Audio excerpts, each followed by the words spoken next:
I ran. My lungs burned as I weaved through the crowded city streets, gripping my resume folder so tightly my knuckles turned white. I had exactly 10 minutes to reach the Hastings Corporation building. 10 minutes to change my life. This wasn't just any job. It was a miracle opportunity, a shot at escaping the crushing weight of poverty, of struggling to pay rent, of rationing meals just to survive. I had prepared for months for this interview. I couldn't afford to be late. And yet, just as I reached the final crosswalk, my world collapsed. A child's scream, a shriek of tires. I turned my head. A little boy stood frozen in the middle of the road, a black luxury car hurtling toward him. The light turned green.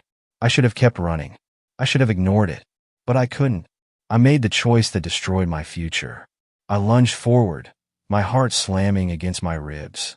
The car honked violently, but I reached the boy just in time, yanking him back with every ounce of strength in my body. We crashed onto the pavement. My resume folder spilled onto the dirty sidewalk, papers flying everywhere. The little boy sobbed, clutching my arm. He was safe.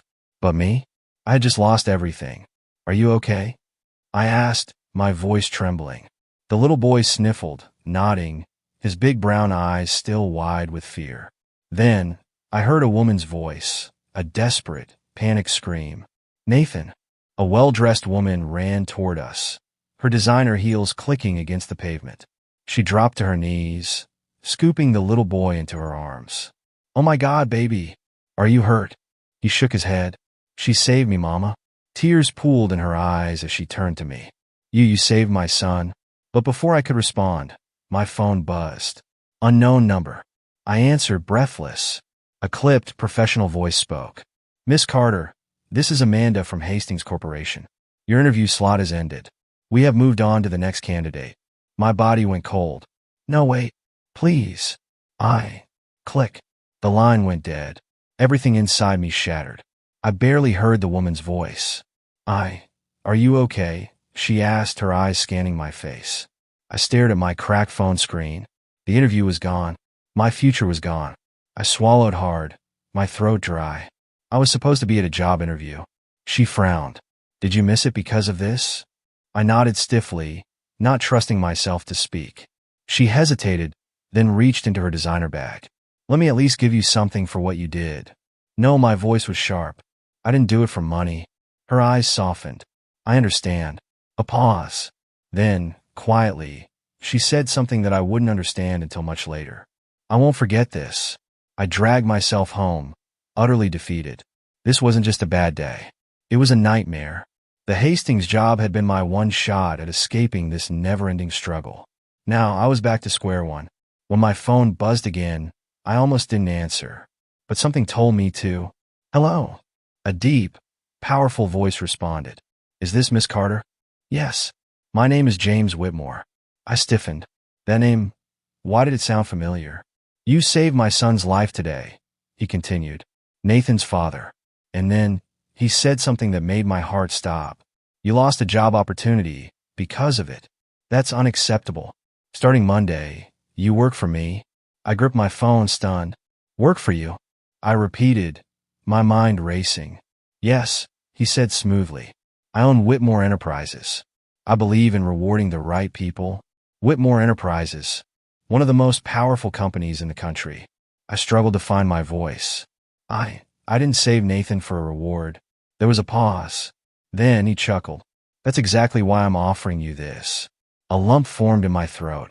This was everything I had wanted, a second chance, a way out. But something inside me whispered that nothing in life comes for free.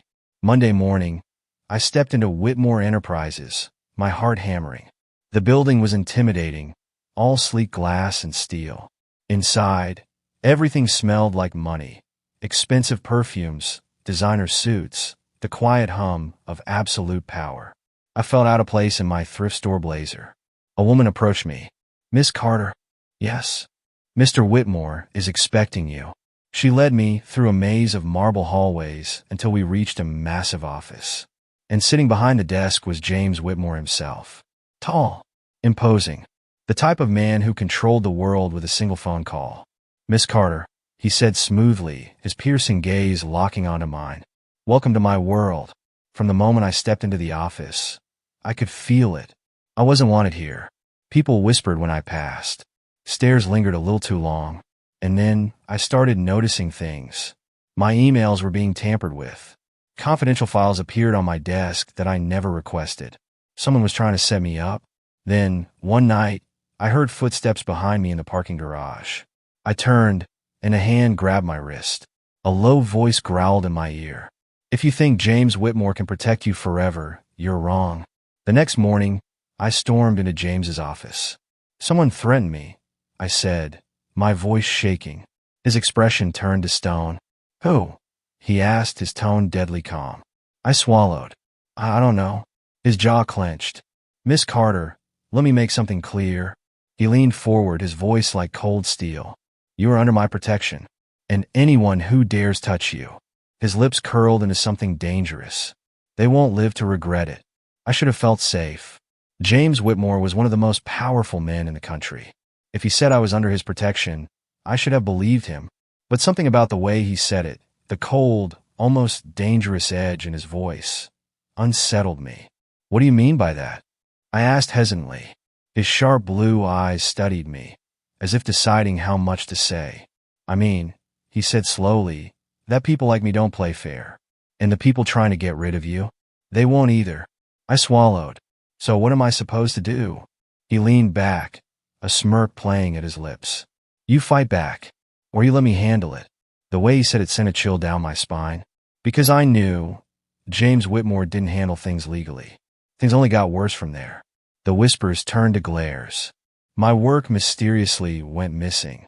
Emails I never sent appeared in my outbox. And then, a formal complaint was filed against me. I was called into HR. The head of the department, an older woman with cold eyes, slid a printed email across the desk. "You sent this to accounting?" she asked. I frowned, picking up the paper. It was an approval for a fraudulent transaction. I gasped. "I never sent this." Her lips pressed into a thin line. "Then how do you explain this coming from your corporate email?" I felt sick. Someone was framing me. And I had a terrifying feeling I knew exactly who. Her name was Evelyn Sinclair, Senior Vice President of Finance. Ruthless, cold, and James Whitmore's rumored former lover. From the second I arrived at Whitmore Enterprises, she had made it clear she despised me. I didn't understand why, until I heard her talking to another executive in the break room. "She's just a charity case," Evelyn sneered. "James is only keeping her here because of what she did for Nathan." My stomach twisted. She didn't see me as a threat.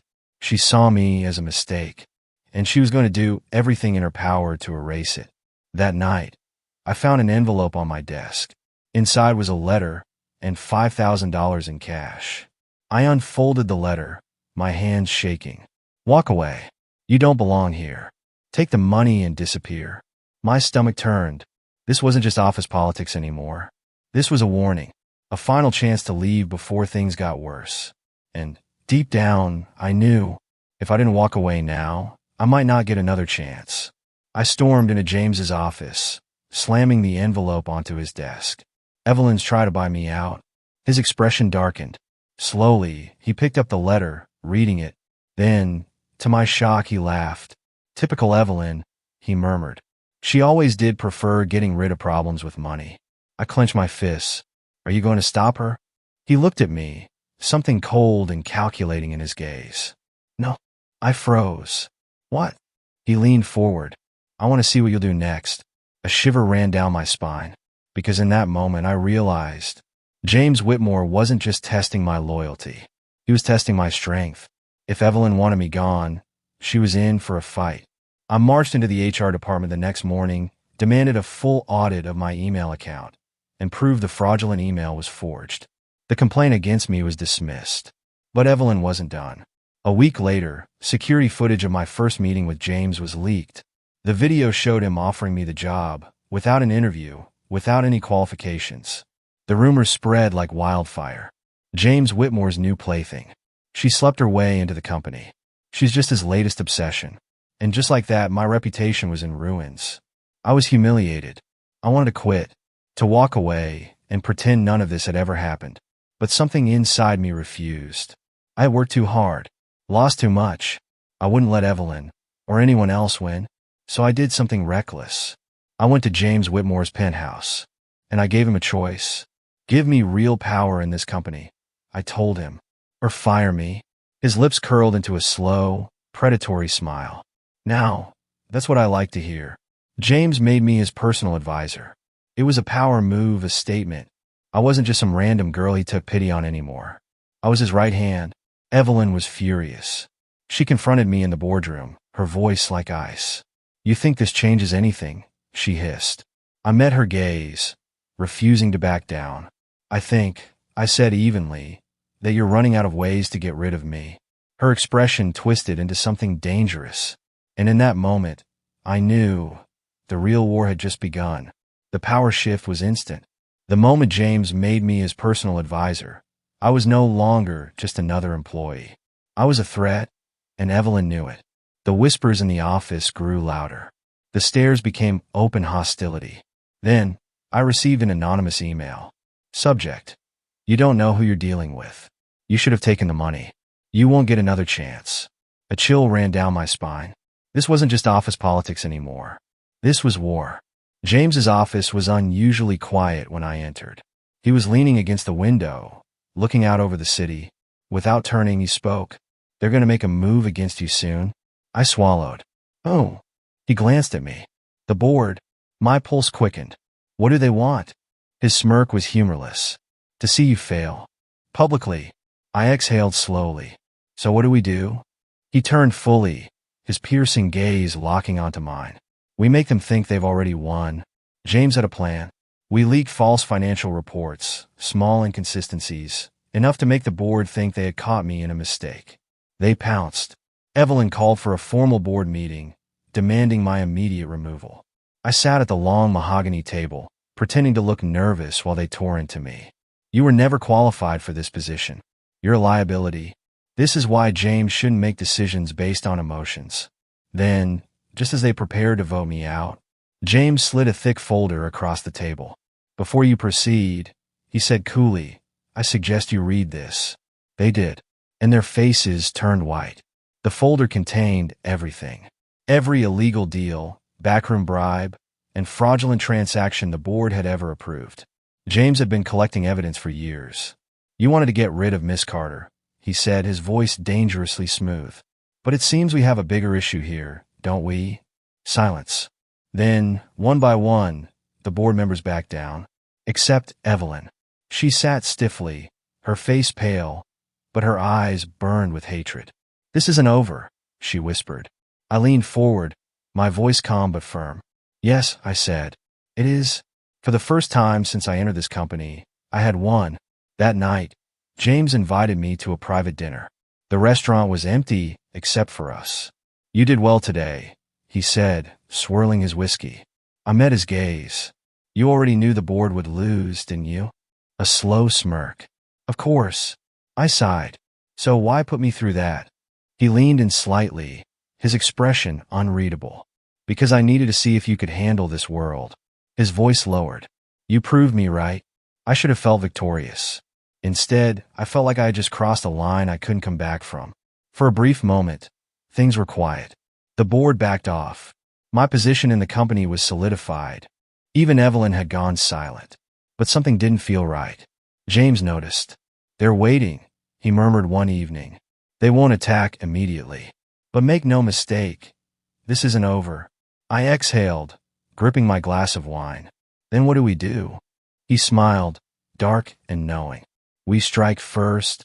James handed me a USB drive. What's this? I asked. Evelyn's weakness, he said. I hesitated.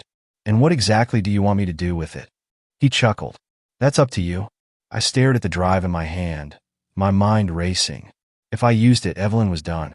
But if I didn't, she'd destroy me the second she got the chance. That night, I stayed awake, staring at my laptop screen. I could send the files anonymously, end Evelyn's career permanently. Or, I could do something different. I picked up my phone and texted her.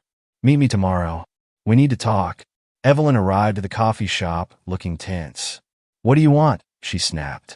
I slid the USB drive across the table. This is everything James has on you, I said quietly. Her eyes widened. You could ruin me, she whispered. I nodded. I could, but I won't. She was silent. Then, for the first time, she looked tired. What do you want? She asked again, but this time, her voice was softer.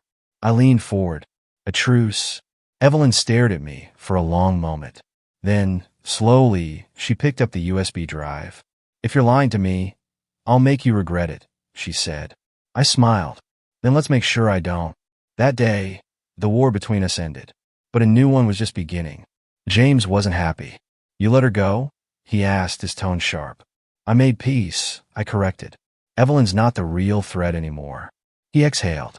Then who is? The answer came that night. An email. No sender. No traceable source. James Whitmore thinks he controls everything. But soon, he'll learn he doesn't. My blood ran cold. A bigger enemy was coming. The next week, James became paranoid. He tightened security, restricted access, started watching his own people. Then, one night, I walked into his office and saw Evelyn standing there. She turned, her face grim. You were right, she said. I'm not your real enemy. I frowned. Then who is? She hesitated. Then, softly, she said, his own company. The board had turned against him. Secretly, quietly. They had been working in the shadows, waiting for the right moment. And now they were ready to strike. I turned to James. What do we do? His expression was unreadable. Then, slowly, he smirked. We remind them who owns this company. James called a private board meeting. Evelyn and I sat beside him as he revealed everything. The secret deals, the betrayals, the coup they had been planning against him. By the time the meeting ended, half the board resigned. James remained standing, unshaken, unchallenged. And as I walked out of that room, I realized something. I wasn't just some girl who had saved a kid in the street. I was now one of the most powerful players in the game, and I wasn't going anywhere.